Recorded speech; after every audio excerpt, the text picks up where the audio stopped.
68வது சுதந்திர தினத்தை முன்னிட்டு பல்வேறு நிகழ்வுகள் பொத்துவில் பிரதேச செயலகம் ஒன்றில் பிரதேச செயலாளர் MAC அகமட் நசீல் அவர்களின் தலைமையில் இடம்பெற்றது. இதன்போது தேசிய கொடியேற்றப்பட்டு தேசிய கீதம் இசைக்கப்பட்டது. தொடர்ந்து நாட்டுக்காக உயிர் நீத்த முப்படையினர் மற்றும் அனைத்து தரப்பினரையும் நினைவு கூர்ந்தும் 2 நிமிட மௌன அஞ்சலி செலுத்தப்பட்டது. இதன் பின்னர் பிரதேச செயலாளர் அவர்களால் சுதந்திர தினத்தினையொட்டிய மரநடுகை நிகழ்வுகள் இடம்பெற்றன.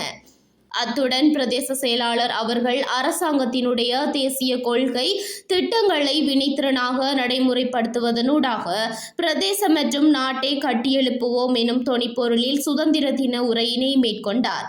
இந்நிகழ்வில் பிரதேச செயலக நிர்வாக உத்தியோகத்தர் MMM சுஃபைர் சமூர்த்தி தலைமை பீட முகாமையாளர் நிதி உதவியாளர் உட்பட கிளை தலைவர்கள் மற்றும் உத்தியோகத்தர்கள் என பலரும் கலந்து கொண்டனர்.